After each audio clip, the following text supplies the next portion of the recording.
그리스도께서 그 증거입니다. 성령은 지금도 나를 위해 수고하십니다. 여러분 한번 예수 이름으로 계속 기도해 보시면 하나님이 나를 사랑하시는 증거를 확실히 발견하는 날, 응답받는 날이 오게 될 줄로 믿습니다. 오늘 말씀 제목은 하나님이 심으신 것, 복음이라고 되어 있습니다. 혹시 여러분들 중에 이런 분들이 있는지 모르겠습니다. 나는 신앙생활 열심히 하는데 왜 나는 응답이 없는가? 우리 교회는 똑바로 제대로 하는 것 같은데 왜 우리 교회는 부흥이 되지 않는가? 또는 정말 많은 불신자들이 볼 때 아니 교회를 저렇게 열심히 다니고 신앙생활 많이 한 것 같은데 어느 날 망해가지고 불신자들 앞에 하나님 영광도 가리고 부끄러움이 되는가? 또 내가 나를 보니까 나는 왜 이렇게 답답한가? 실제 내 삶은 왜 이렇게 풀리지 않는가? 이런 것들을 여러분 혹시 느끼고 있습니까? 교회를 바라볼 때 여러분 뭔가 모르게 이유는 잘 모르겠지만 답답하다 이런 느낌이 혹시 드는 분들이 있습니까? 오늘 말씀 속에서 그 답을 하나님이 우리에게 주실 줄로 믿습니다. 많은 분들이 그런 질문에 대하여 답을 못 찾는 이유가 있습니다. 그것은 사람들이 하고 있는 지금 대부분의 수고가 헛수고라는 사실을 모르기 때문입니다. 많은 사람들이 지금 열심히만 하면 되는 줄 아는데 하나님은 그렇게 부정확한 분도 아니고 대충 한다고 우리의 열심을 감동으로 받으시는 그런 수준의 하나님이 아니십니다. 오늘 여러분들이 말씀 속에서 꼭 답을 얻으셔야 되는데 많은 사람들이 일단 그 마음 중심 속에 하나님을 하나님으로 믿지를 않습니다. 하나님은 하나님의 자리에 계셔야 돼요. 그래서 하나님의 말씀이 떨어지면 그 말씀이 우리에게는 어떤 것이어야 되냐면 절대가 돼야 됩니다. 하나님이 독재자처럼 이런 이미지가 아니라 하나님은 우리와 다르세요. 창조주이신 하나님이십니다. 하나님은 절대 주권을 가지고 계시는 하나님이십니다. 그 하나님이 그러면 질서도 없이 막무가내로 오늘 말이 바뀌고 내일 말이 바뀌고 오늘 기분 내일 기분 따라 막 움직이시느냐? 그렇지 않습니다. 정확한 말씀의 원리를 가지고 하나님의 기준을 가지고 우리에게 그걸 알게 하시면서 하나님은 지금도 인도해 나가셔요. 그런데도 불구하고 사람들이 하나님에 대하여 경외하지 않다 보니까 하나님의 말씀이 지금 어떻게 우리에게 흘러오고 있는지, 하나님이 어떤 의도로 이런 말씀을 주고 계시는지 이런 것들에 대한 이해가 안 돼 있는 거예요. 하나님의 말씀에 대하여 좀 더 깊이 있게 생각하고 그 말씀이 무슨 뜻일까 알 때까지는 정말 우리가 겸손하게 기다려야 되거든요. 그런데 그렇게 하지 못하고 자기 마음대로 판단하고 생각하는 사람들이 정말 많습니다. 그러다 보니까 이해가 안 될 말씀이 많아요. 그럼 이해가 안 되는데 마음에서 믿어질까요? 하나님 말씀은 우리에게 이해 안 되는 말씀이 없어요. 정확하게 말하면 하나님의 말씀은 이해될 수밖에 없는 게 하나님의 말씀입니다. 왜냐하면 하나님이 우리의 눈높이에 맞춰서 말씀 주시기 때문에. 하나님이란 존재를 우리가 진짜 알면 이해가 됩니다. 삼성그룹에서 할 수 있는 일과 제가 할 수 있는 일은 좀 다르겠죠. 저는 뭐 조그마한 거 하나 하기에도 버거울 거예요. 그런데 삼성 회장이 예를 들어서 이 지역에다 뭐 하나 세운다고 하면 아마 마음만 먹으면 세울걸요. 그러니까 그 삼성 회장과 제가 가지고 있는 경제의 차이가 있으니까 여기서 차이가 벌어지는 거 아닙니까? 하나님을 진짜 알면 하나님의 말씀은 이해가 됩니다. 하나님을 진짜 경외하시면 그 말씀은 이해될 뿐만 아니라 믿어집니다. 근데 많은 사람들이 하나님을 잘 안 믿어요. 그러다 보니까 그 마음에서 결국은 엉뚱한 것들을 생각해내서 그걸 가지고 자꾸만 뭔가를 응용해 나갑니다. 뭘로 응용하냐? 하나님을 경외하지 않는 만큼 이해된 말씀을 가지고 자신한테 적용하는 거예요. 그걸 사람들에게 적용하는 겁니다. 그런 것들이 자꾸 만들어지면 결국은 어느 날 하나님의 진짜 말씀의 뜻과는 전혀 다른 이상한 것들이 만들어지니까 하나님이 그걸 어떻게 해버리시냐면 뽑아버리세요. 하나님이 다 뽑아버립니다. 오늘 말씀의 제목이 그래서 하나님이 심으신 것인데 13절 말씀에 보니까 뭐라고 되어 있습니까? 하나님이 심지 않은 것은 하나님이 다 뽑아버리신다 그랬습니다. 교회 안에 너무 틀린 것만 가득 심겨져 있으면 하나님이 어느 날 교회 안에 있는 것들을 다 뽑아버리는데 교회 자체가 달라당 없어지는 거예요. 그래서 교회가 무너집니다. 많은 신자들 속에 엉뚱한 것이 가득 들어가 있으면 하나님이 어느 날 다 뽑아버려요. 그 뽑는 과정 속에서 형체가 다 사라지면서 망하는 것입니다. 오늘 여러분이 이 말씀을 마음에 정말 두려움으로, 경외함으로 붙잡게 되기를 예수님의 이름으로 축복합니다. 예수님께서 그래서 뭐라고 말씀하시냐면 그냥 두라는 것입니다. 그냥 둬버리면 하나님이 어떻게 하셔요? 그걸 정리하신다는 뜻입니다. 하나님의 방법입니다. 그게 우리가 이 땅의 모든 것이 유지돼서 돌아가잖아요. 그렇죠? 세상 모든 만물들이 결국은 자기 스스로 움직여지는 것처럼 보이지만 누구의 은혜로 움직여집니까? 하나님 은혜로 다 움직이고 있어요. 근데 어느 날 하나님이 그 은혜를 걷어버리시면 거기는 그냥 죽은 땅, 죽은 것이 돼버립니다. 그게 무서운 거예요. 그래서 하나님이 어느 날 그냥 놔둬버리시는 겁니다. 그들에게 은혜를 주지 않고 깨닫도록 바꿔주시지 않고 잘못된 길로 그냥 가는 자들을 그냥 내버려 두시는 거예요. 그들을 보고 예수님 뭐라고 표현하셨냐면 맹인이라고 표현하셨죠. 맹인이 맹인을 인도하면 둘 다 결국은 어디 빠진다고요? 저 구덩이로 빠지느니라. 어느 날 빠지는 날 깨닫게 되는 것입니다. 아, 우리가 지금 재앙을 만났구나. 어느 날 지옥 가면 그때 하는 사람들도 많을 것입니다. 우리가요 뭔가를 지금 답답하다, 안 된다, 말씀 앞에 오늘 자신을 똑바로 한번 잘 비춰보기를 예수님의 이름으로 축복합니다. 오늘 여기에 이런 일들이 벌어진 이유가 하나 나옵니다. 여기 지금 바리새인들이 예수님께 나와서 하는 단어가 뭐죠? 장로들의 전통, 이것을 지금 얘기하고 있습니다. 어째서 예수님의 제자들은 손을 씻지 않고 먹습니까? 저들이 장로들의 전통을 왜 무시합니까? 지금 이렇게 얘기하고 있는 거예요. 그때에 지금 이 말은 단순히 그냥 나온 말이 아닙니다. 장로들의 전통이라는 말은 그냥 장로들이 이렇게 하는 것이 좋으니까 우리가 이렇게 해보는 것이 어떨까 해서 나온 게 아니고요. 이거는 말씀에 근거되어져서 나오는 것입니다. 출애굽기 30장 19절 21절에 보면 아론과 그의 아들들을 위하여 하나님이 제사장들을 위하여 만드신 이 정결법이 있습니다. 하나님 앞에 회막으로 나아갈 때 하나님 전에 이제 하나님을 만나기 위하여 나아가는 거예요. 나아갈 때 죄인된 이 제사장들조차도 하나님께는 그냥 못 나갑니다. 하나님을 만날 때 반드시 자기들이 정결함을 보장받지 않고 나아갔다는 죽임을 당해요. 그러다 보니까 이 양손에 하나님의 언약의 피를 들고 나아갈 때조차도 이 손도 어떻게 되냐면 씻어야 돼요. 그래서 성전 안에는 물두멍이라는 게 있어서 그 물에다가 상시 깨끗한 물, 정결한 물을 받아놓고 그걸 이제 제사장들도 씻고 그리고서 이제 하나님의 모든 예물과 집기들을 만지도록 그렇게 되어져 있어요. 발도 씻어야 됩니다. 땅 밟는 것도 그렇게 그걸 물로 씻는다고 깨끗해지겠습니까? 그게 아니라 하나님의 거기에 언약이 담겨 있는 거예요. 그래서 그 언약 안에서 너희들이 움직여질 때에는 내가 너희들을 깨끗한 것으로 법으로 인정해 주겠다는 것입니다. 그렇게 해서 이제 하나하나를 제사장들이 움직여주도록 그렇게 정결법을 둔 겁니다. 하나님을 만날 때에는요 100% 깨끗해야 됩니다. 그냥 깨끗해질 수는 없어요. 언약을 붙잡고 나아갈 때 하나님이 정하신 법도를 따라 그렇게 나아갈 때 깨끗해지는 것입니다.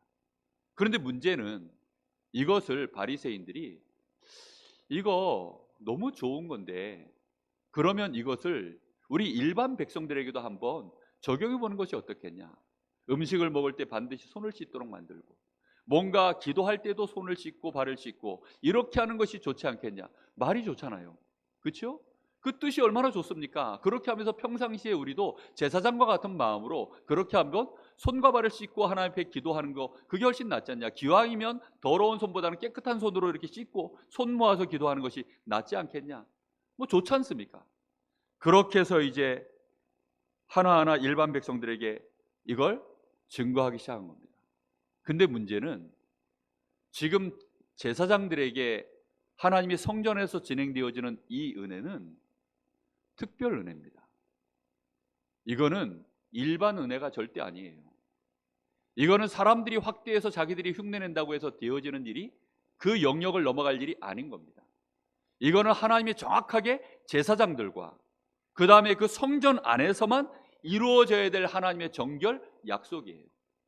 이걸 갖다가 사람들이 좋은 의도를 가지고 성전 문을 넘어서고 하나님의 정결 이 언약을 넘어서서 일반인들이 똑같이 손발을 씻고 이렇게 함으로 해서 우리가 깨끗해지지 않겠냐라고 복음 놓친 장로들, 이스라엘의 지도자들이 이걸 일반 은혜의 영역으로 확대시켜 버렸어요.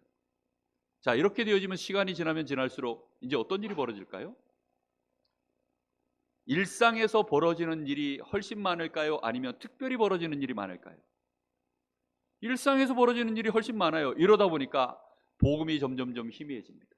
그리고 우리도 우리 스스로 우리의 손과 발을 깨끗하게 씻지 않고 있냐, 이것으로 충분하지 않을까라는 착각 속에 점점 빠져들도록 시간이 지나면 지날수록 그렇게 가는 것입니다.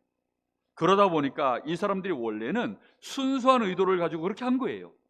근데 이것을 전부 육신적인 방법으로 이제는 연결을 해서 이렇게 진행을 하다 보니까 나중에는 뭐만 보이죠? 언약은 보이지 않고 사람의 행위만 정확하게 눈에 보이는 거예요. 이렇게 되어지니 이것이 이제는 보세요, 순수한 마음을 가지고 중심을 다해서 열정을 다해서 바리새인들이 그걸 지켜내려고 하고 지도자들이 지켜내려고 하면 할수록 이게 점점 뭘로 바뀌느냐? 획일성으로 딱 바뀌어요. 그러면 이것은 시간이 지나면 엄청난 폭력적인 압력으로, 또 많은 사람들에게 이것을 가지고 통제 수단으로 결국은 악용되기 시작합니다. 교권이라는 게 주로 이렇게 해서 나와요. 교회 안에 많은 천주교나 이런 데 보면, 또 복음 잘 없는 율법이 가득한 그런 교회들 보면 이렇게 하면 안 되고 저렇게 하면 안 되고 또 이렇게 해야 되고 반드시 저렇게 해야 되고 이런 것들이 엄청나게 많죠. 그것이 전부 사실은 복음과 관계없는, 하나님의 말씀과는 별로 상관이 없는 그런 것들이 교회 안에 많이 세워져 있고, 나도 모르게 그런 틀들을 또 배워서 그런 식으로 나도 신앙생활하는 사람들이 정말 많습니다. 이렇게 되어지면 어느 날 그것은 사단이 마음껏 교회를 휘젓는 도구가 되어져요. 이 사람들이 정결예법을 얘기할 때 말씀의 배경은 뭐 가지고 얘기할까요? 출애굽기 30장 19절 21절 가지고 얘기합니다. 본질의 의미는 흐트러져 버리고, 봐라, 제사장들도 그렇게 했으니 우리도 그렇게 하는 것이 옳지 않겠냐, 이런 식으로. 그렇게 해서는 말씀의 근거를 거기다 두고 그렇게 해서는 이제 많은 사람들에게 사람을 결국은 평가하는 기준, 심지어는 그것으로 사람을 정죄하는 기준으로 만들어 버렸어요.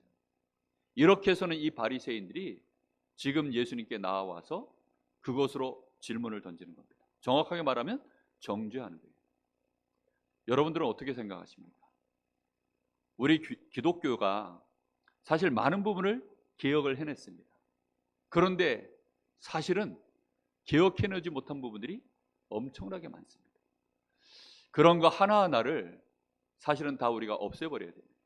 없앤다기보다는 정확하게 의미를 알고, 둘 것은 두고 그 위치에 정확하게 떨어뜨릴 건 떨어뜨리고, 해도 되고 안 해도 되는 것들은 자유롭게 두고 이렇게 가야 됩니다. 근데 우리는 너무 지금 이렇게 해야 돼 라고 묶어놓은 것들이 한두 가지가 아니에요. 여러분, 담배 피는 사람들 교회에 들어올 수 있습니까, 없습니까? 술 취했는데 내가 술 냄새가 좀 나는데 교회에 들어올 수 있습니까, 없습니까? 있습니까, 없습니까? 예? 뭐라고요? 예, 있습니다. 할렐루야. 된다니까요. 근데 안 할 수 있으면 좋은 겁니다. 뒤에 가면 이제 그 얘기를 정리를 좀 할 텐데, 중요한 건 뭐냐면 그것이 하나님이 우리를 보시는 기준이 아니라는 거예요. 사람은 그것으로 자꾸 보지만, 나도 그래서 그런 걸로 사람들이 나를 보니까 내가 자꾸 그게 걸림이 되지만, 오늘 바리새인들을 보고 예수님의 제자들이 하는 얘기입니다. 이 말 듣고 예수님, 바리새인들이 지금 걸림이 된 줄을 예수님 아십니까? 지금 제자들이 찝찝한 거예요, 마음이. 쟤네들이 지금 열받아가지고 예수님께 해코지라면 어떻게 합니까? 우리한테 해코지라면 어떻게 합니까? 지금 그렇게 찝찝해가지고 제자들도 그렇게 얘기해요. 그런데 예수님은 뭐라고 얘기하셔요? 냅두라는 겁니다. 신경 쓰지 말라는 거예요. 아니, 예수님이 신경 쓰지 말라는 걸 왜 우리가 그토록 신경을 씁니까? 오늘 이후로 신경 접으시기를 예수님의 이름으로 축복합니다. 신경이 안 접어지는 걸 어떻게 합니까? 저한테 오세요. 제가 마취도 안 하고 수술해 드릴게요. 예, 마취도 안 하고 수술하면 정말 아픕니다. 살짝 마취는 해드릴 테니까 오세요. 수술해 드리겠습니다. 정말 많은 사람들이 이걸 몰라요. 그래서 예수님이 그것 때문에 이제 책망하시는 말씀이 나옵니다. 이 사람들이 지금 어디서부터 왔냐면, 그때에 예루살렘으로부터 바리새인과 서기관들이 나와 이렇게 나옵니다. 그때라는 말이 뭐죠? 앞에 14장 마지막 부분입니다. 예수님이 지금 또 많은 사람들 병을 고치고 많은 사람들을 치유하고 이러고 있으니까 이제 그때 이 바리새인들이 또 쫓아나온 겁니다. 근데 예루살렘에서 여기까지 거리가 얼마나 되냐면 걸어서 한 25시간 와야 돼요. 걸어서 25시간입니다. 엄청 멀죠. 그 말은 지금 예수님을 이미 바리새인들 이런 사람들 중에 비밀 경찰처럼 이미 쫓아다니고 있었던 사람들이 있었다는 뜻이에요.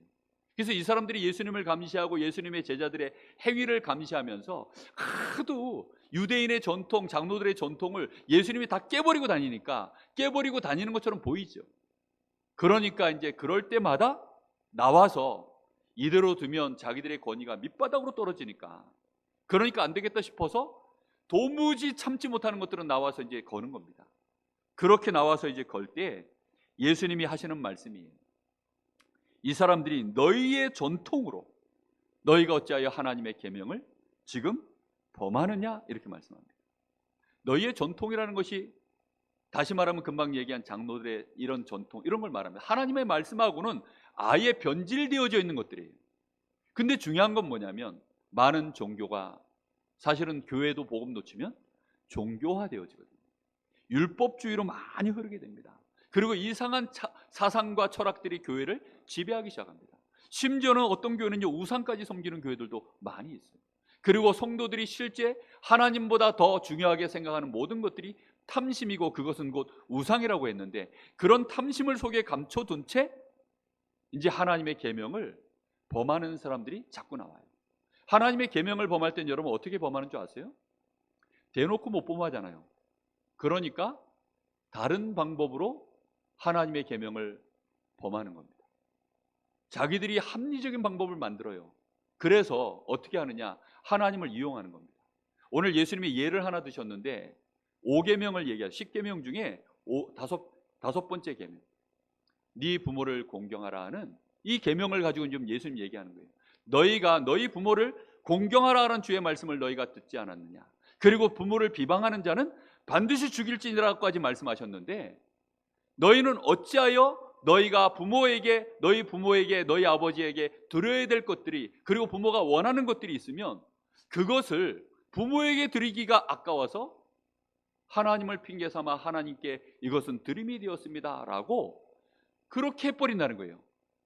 그걸 이제 한 단어로 고르반이라고 합니다.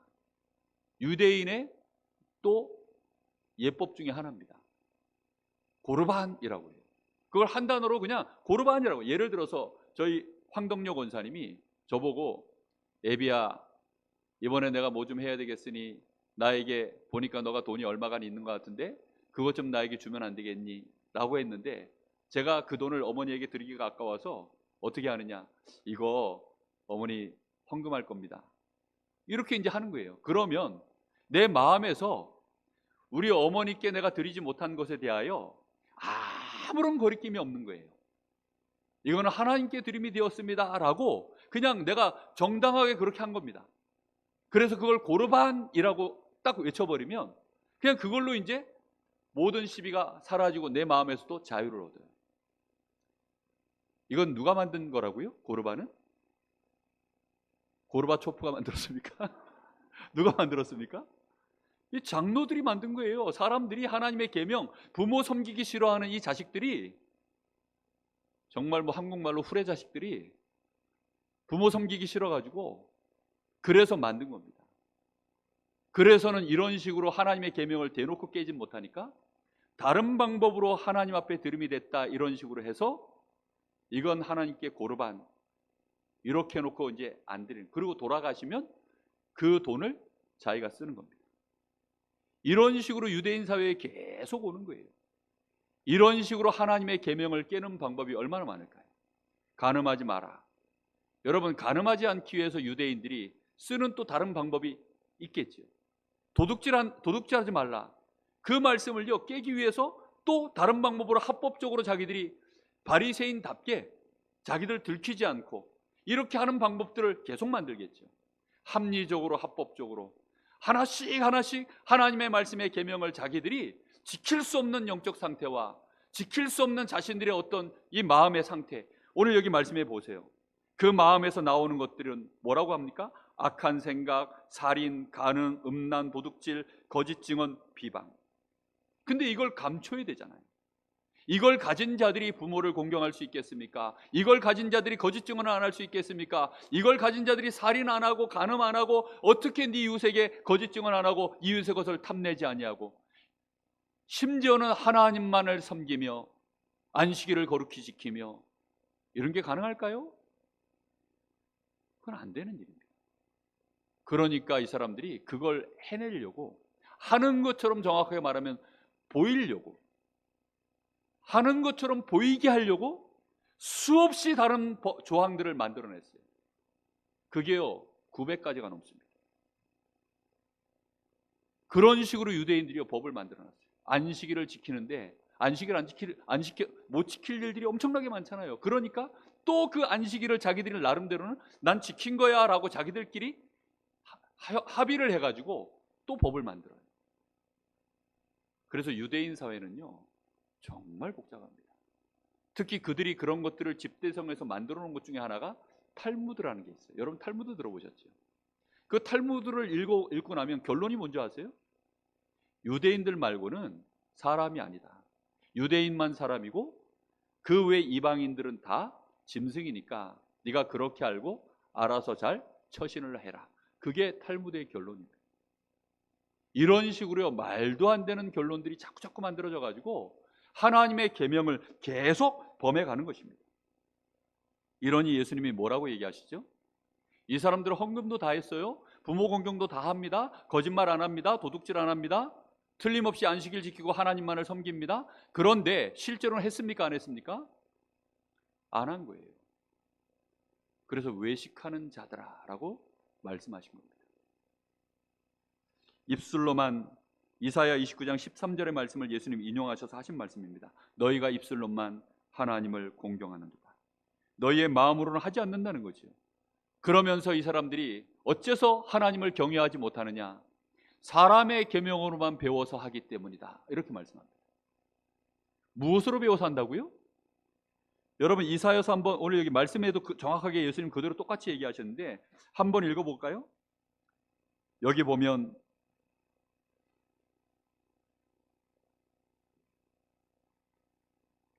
여기 몇 절에 나오죠? 8절에 나옵니까?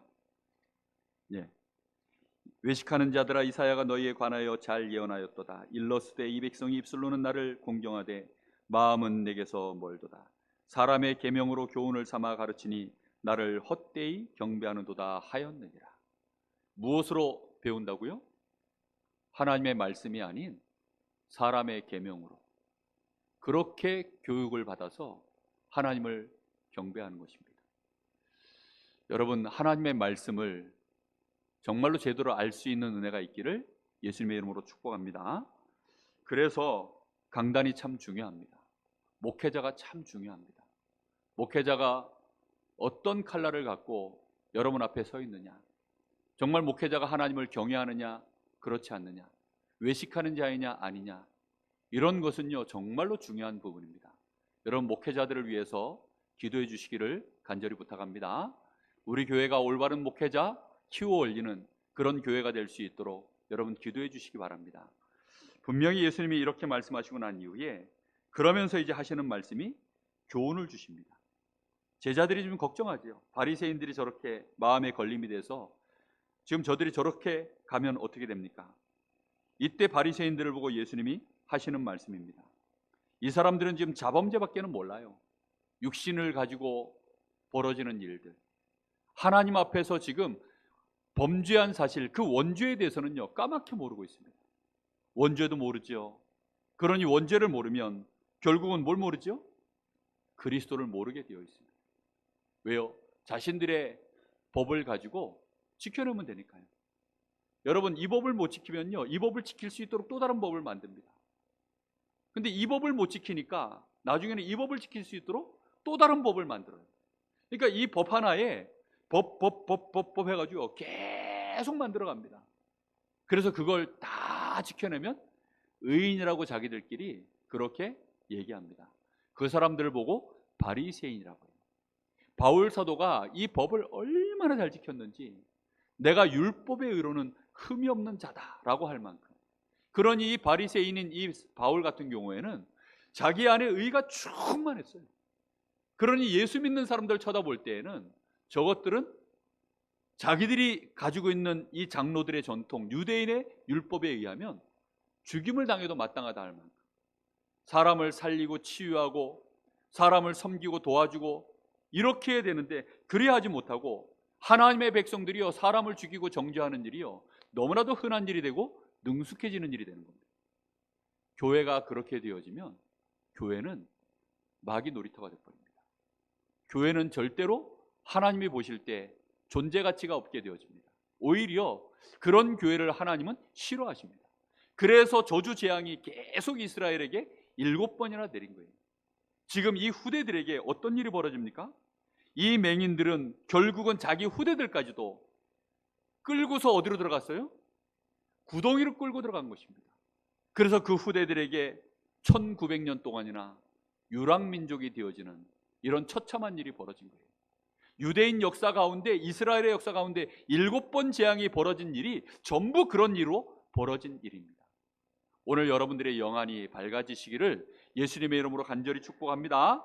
정말로 영안을 뜨셔야 됩니다. 육신의 행위가 기준이 아닙니다. 더럽고 깨끗함의 기준은 육신의 일로 벌어지는 것이 아닙니다. 예수님이 말씀하시잖아요. 입으로 들어가는 것이 사람을 더럽게 할 수 없다. 사람의 마음에서부터 나오는 그것이 사람을 더럽게 만드는 것이다. 지금 바리새인들이요 이스라엘 백성들을요 더럽게 만들고 있는 거예요. 유대인의 지도자들이 지금요 이 이스라엘 백성들을, 그 후대들을요 더럽게 만들고 있는 것입니다. 네 부모를 공경해야 될 일이 있는데 고르반하고 하나 앞에 드리면 돼, 이렇게 가르쳐 놓으니까 그 마음에는요 지금 자기 욕심, 살인, 술수, 비방 뭐 이런 간음, 음란 가득 들어있는 그 마음을 그대로 가지고 그걸 정당화하기 위해서 그걸 감춰서 후대들에게 가르치고 있으니까 영적인 상태에 전달되지요. 그리고 하나님을 정확하게 말씀대로 하나님 앞에 응답받을 수 없는 상태로 계속 후대들에게 교육시켜 나가는, 그게 유대인의 교육법입니다. 이렇게 되어지니까 결국은 무엇이 사람을 더럽게 만들어요? 복음을 점점 모르도록, 복음이 필요 없는 사람. 그래서 예수님이 오셨을 때에는 필요 없다, 십자가에 못 박아라. 아니 예수님을 지금 명절날에 흉악한 죄인을 놓아주는 유대인의 그 법이 있습니다. 그런데 바나바는 놓아주고 예수는 십자가에 못 박아라. 흉악한 죄인이거든요. 그런데 그런 악한 죄인을요 놓아주고 무죄라고 하는, 아니 본디오 빌라도는요 죄를 찾을 수 없다, 이런 사람은 나는 죽일 수 없다, 너희들이 알아서 하라 할 만큼, 그랬더니 밀란이 일어날 만큼 예수는 십자가에 못 박아라, 바나바는 놓아줘라, 뭐 이런 일이 벌어질 만큼 이 사람들이요 그만큼 눈이 어두워지고 생각과 마음이 오염돼 버린 것입니다. 저는 정말 많은 성도들 또 목회자들 타락하고 무너지는 거 많이 봅니다. 근데 그분들이 타락하고 무너질 때 하는 말들을 들어보면 정말 기가 차서 입에 담기도 싫은 그런 변명들을 하는 분들을 제가 들어봤어요.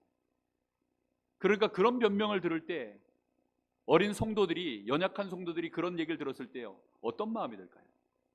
충격을 받는 거죠. 교회 안에 그런 일들로, 그런 류의 사건들이 교회 안에 벌어져서 시험이 한번 돌면 교회가 어떻게 될까요? 정말 이 복음 정확하게 모르고요 이렇게 외식하는 것으로 교육받고 복음이 정확하게 우리 안에요 눈을 못 열어 있으면 다 흔들릴 겁니다. 만약에 예수님이 없었다면 거기 지금 있었던 예수님의 제자들, 바리새인들이 와가지고 야 너들 왜 손 안 씻어? 장로의 전통을 무시하는 거야? 이렇게 한마디 걸면 그 제자들은 어떻게 될까요? 바로 가서 손 씻을걸요? 그렇죠? 여러분 코로나 때문에 우리가 마스크 썼잖아요. 마스크 왜 안 써요? 하면 여러분 어떻게 할 겁니까? 시청 직원이 나와가지고 당장 뭐 마스크 안 써가지고 막 그러니까 막 이래가지고 막 정신없이 마스크 쓰고 막 이랬는데 여러분 어떨 것 같습니까? 그런 식으로요 우리가 걸릴 일들이 한두 가지가 아닙니다. 사람의 말이 사람을 더럽게 만든다고 했어요. 복음 없는 말은 맞는데, 사실은 정확하게 말하면 맞는 말인 것 같은데 그 마음에 하나님의 은혜와 긍휼과 사랑이 없이, 복음 없이, 결국은 내 의를 주장하려고, 저 사람이 미워서, 저 사람이 싫어서 던져대는 그 합리적인 말들, 그런 말들은요 결국은 사람을 죽이는 말이요, 더럽게 만드는 말입니다. 오늘 이후로 그런 말들이 우리의 입에서 더 이상 나오지 못할 만큼 하나님의 은혜가 깨달아지기를 예수님의 이름으로 축복합니다. 살리는 말 하세요. 축복의 말 하십시오. 어떤 경우에도 섬기고 살리고 치유하고 도와주고, 그럴 수 있는 은혜가 여러분 마음속에 작정되어질 때에 하나님은 그렇게 여러분들에게 은혜를 베푸실 줄로 믿습니다. 자, 결론입니다. 하나님이 심으신 것이 그럼 무엇일까요? 하나님은 처음부터 우리에게 복음을 심으셨습니다. 우리 인생이 창세기 3장에 타락하자마자, 하나님 앞에 범죄하자마자 하나님은 막바로 창세기 3장 15절 복음을 준비하시고, 말도 안 되게 자기의 허물을 가리겠다고 무화과 잎을 엮어서 그것으로 자기의 허물을 가린 아담과 하와를 위해서 하나님은 짐승을 잡아 그 피를 흘리고 가죽으로 아담과 하와의 허물을 가리시고, 여자의 후손이 와서 너희를 이렇게 실패시킨 흑암권세 마귀의 머리를 박살낼 것이다, 약속의 말씀을 주신 것입니다.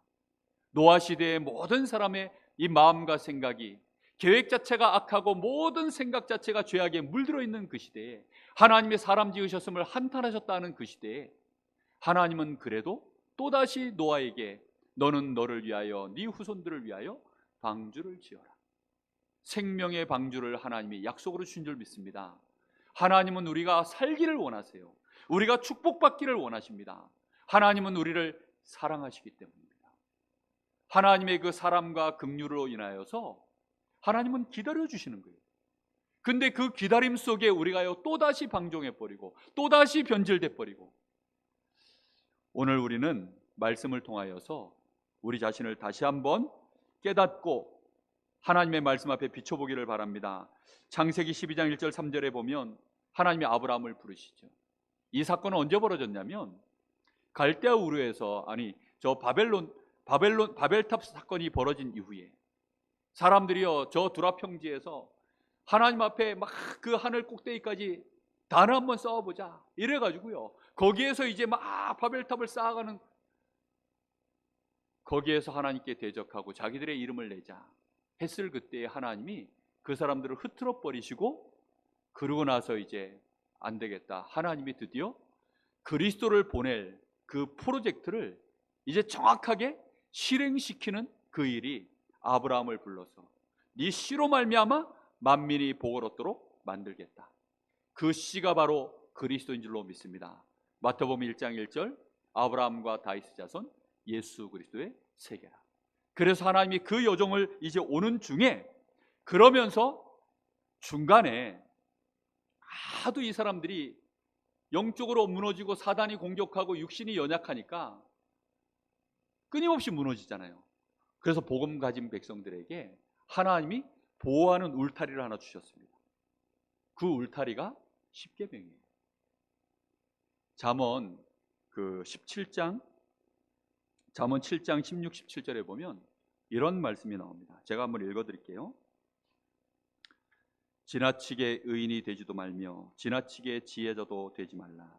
어찌하여 스스로 패망하게 하겠느냐. 지나치게 악인이 되지도 말며 지나치게 우매한 자도 되지 말라. 어찌하여 기한 전에 죽으려 하느냐. 전도서 7장 16, 17절 말씀입니다. 이게 무슨 말씀인 줄 압니까? 군대에서 이 말씀 들으면 아마 정확하게 얘네들이 오해할 겁니다.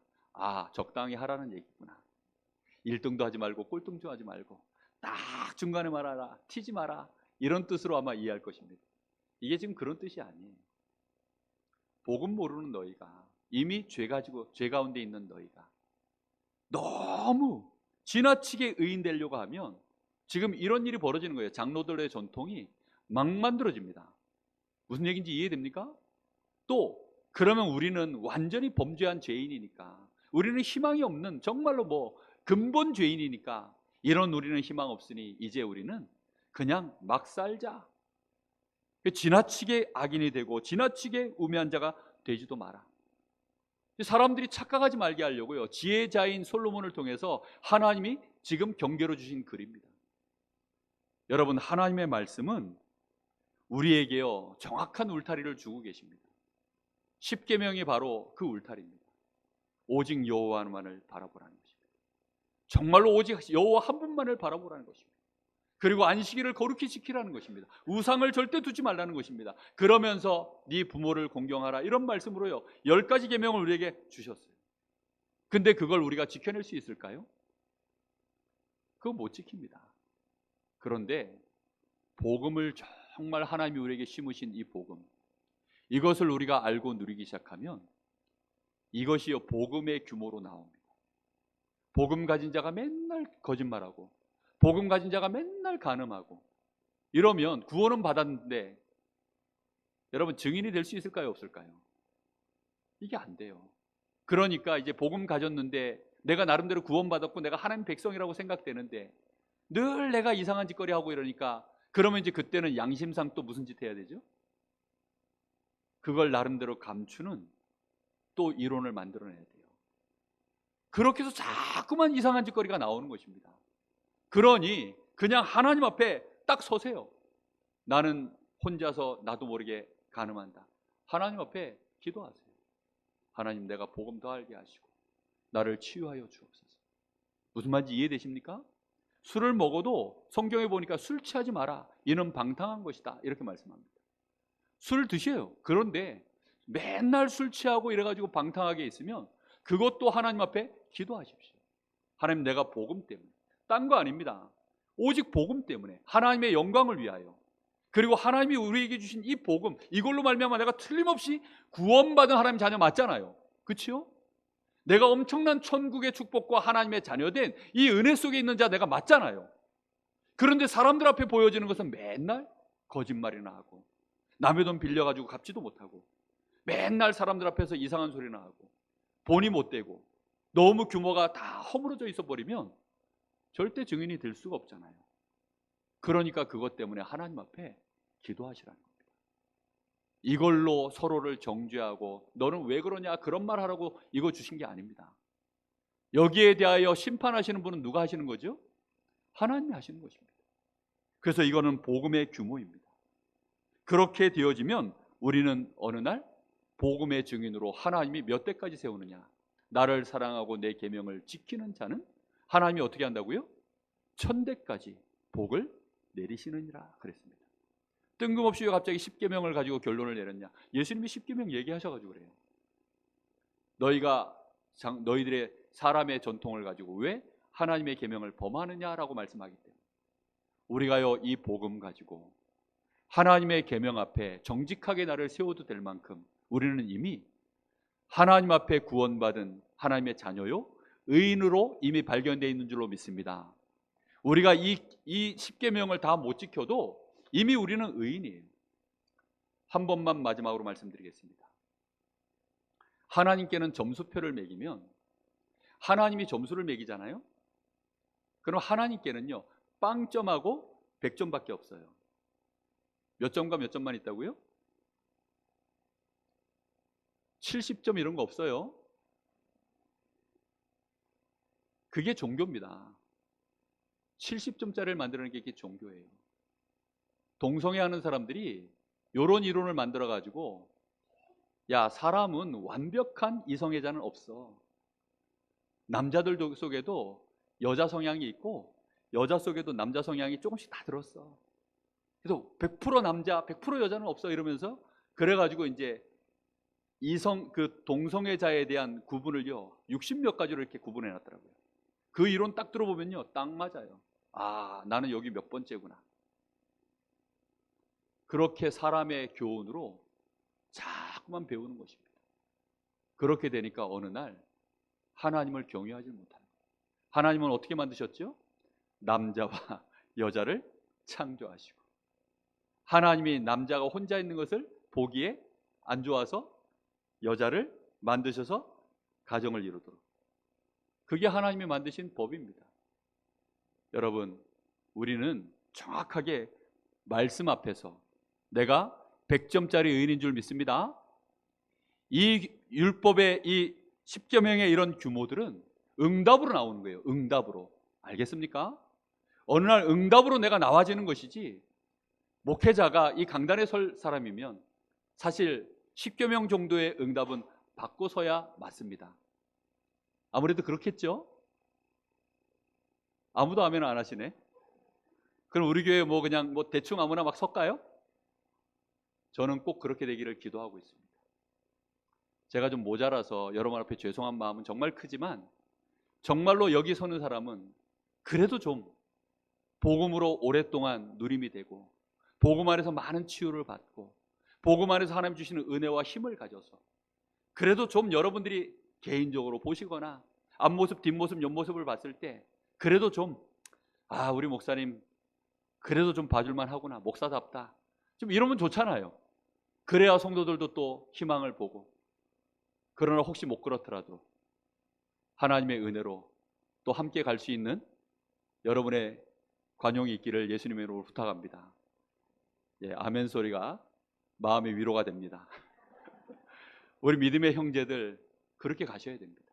그래서 우리 후대들은 좀 더 복음 안에서 규모를 갖춘 그런 후대들이 교회의 목회자로, 중직자로, 선교사로 세워져 가는 그런 응답들을 우리가 꼭 기대하시면서 오늘 주신 말씀을 언약으로 붙잡고 한 주간 동안 복음을 더욱더 깊이 누리시고 복음 안에서 규모가 갖춰지는 은혜로 더욱더 갈 수 있도록, 그래서 여러분의 가정과 현장에 빛으로 드러나기를 예수님의 이름으로 축복합니다. 기도하겠습니다. 우리 주신 말씀 붙잡고 잠시 한번 같이 기도하겠습니다.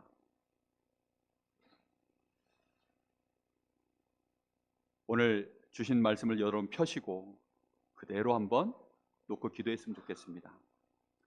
하나님이 심으신 것 말고는 하나님 이제 다 버리게 하여 주옵소서. 같이 기도하겠습니다. 살아계신 하나님, 감사를 드립니다.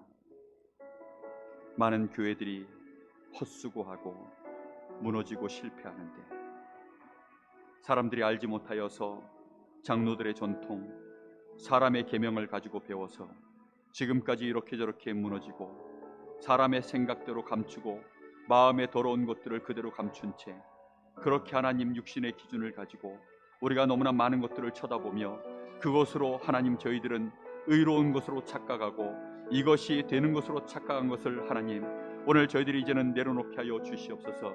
우리의 맹인된 것 하나님, 우리의 영안을 열어주시기를 간절히 원합니다. 하나님, 우리에게 주신 이 복음 가지고 이제는 하나님 앞에 나아갈 수 있게 하여 주옵소서. 오직 복음만 가지고 하나님 앞에 서게 하여 주시옵소서.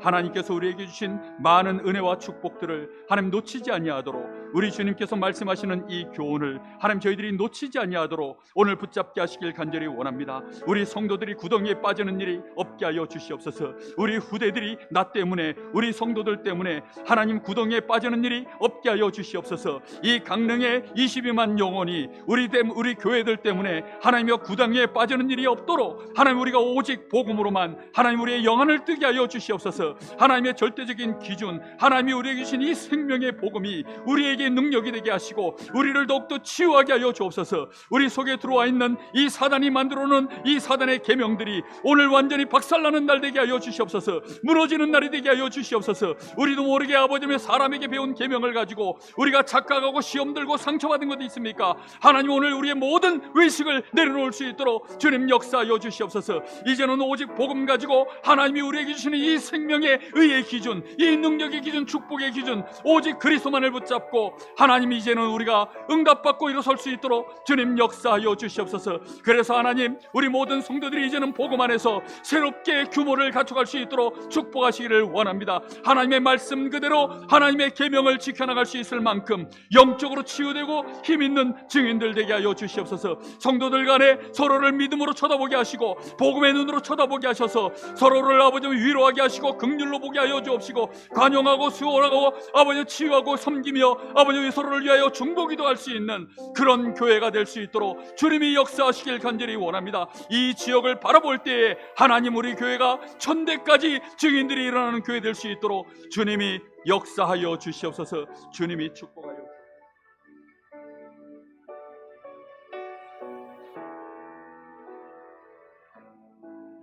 살아계신 하나님, 감사를 드립니다.